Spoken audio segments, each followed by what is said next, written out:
جو کسی مسلمان کو ذلیل کرنے کی غرض سے اس پر الزام عائد کرے تو اللہ پاک اسے جہنم کے پل پر اس وقت تک روکے گا جب تک وہ اپنی کہی ہوئی بات کے گناہ سے نہ نکل جائے۔ حوالہ ابو داؤد کتاب الادب جلد 4 صفحہ نمبر 354۔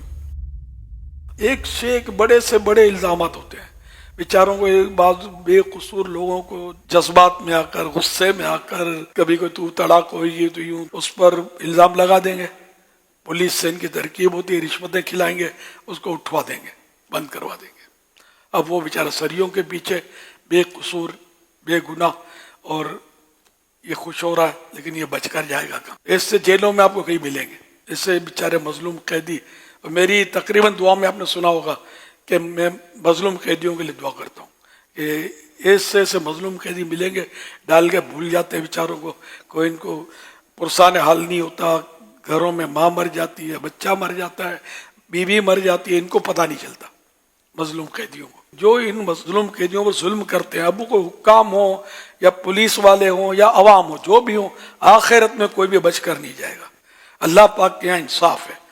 تو اس لیے اگر کسی نے مظلوم پر کوئی جھوٹا کیس کیا فوراً واپس لے لے، توبہ کرے، اس کے پاؤں پکڑ کے معافی مانگے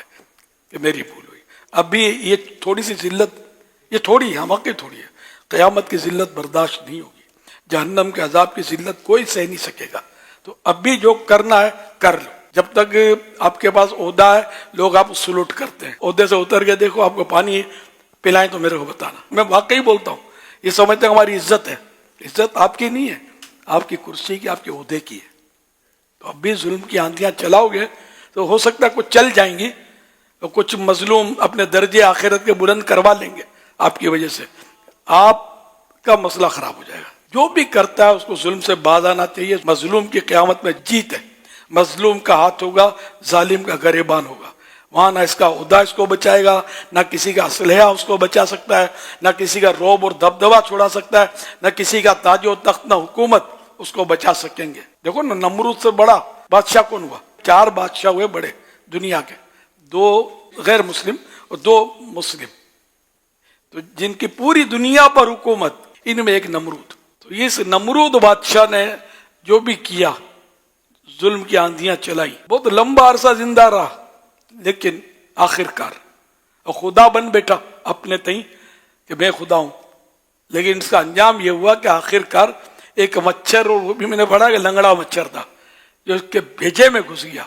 اور اس کو کاٹتا تھا، اور اس کو جب کوئی مارتا تھا تو قدرے سکون ہوتا تھا۔ تو پھر یہ ترکیب بنی تھی کہ جو بھی اس کے پاس آئے گا، جوتے رکھے ہوئے تھے، تو اٹھا کے اس کو مارے، تو جوتے کھا کھا کر آخر ایک ایسا جوتا پڑا کہ بس اس کا سر جو تھا نا پھٹ گیا تربوز کی طرح، اور ذلیل ہو کر مر گیا۔ آج ہم نے اس کا نام لیا، اس کی بات کی تو ذلت کے ساتھ کی۔ یزید کا نام لیتے تو پلید کہتے ہیں کہ ظالم تھا، امام حسین کا نام لیتے ہیں تو رضی اللہ تعالی عنہ کہتے ہیں کہ وہ مظلوم تھے۔ تو دنیا میں بھی مظلوم کی یوں دیکھو تو جیت ہے، اور آخرت میں بھی جیت ہے۔ ظالم دونوں جگہ ہارا ہوا ہے، وقتی طور پر وہ تھوڑا پھوں پھاں کر لیتا ہے، آخر کار کے پاس کچھ نہیں رہتا۔ اللہ ہمیں ظالم سے بچائے۔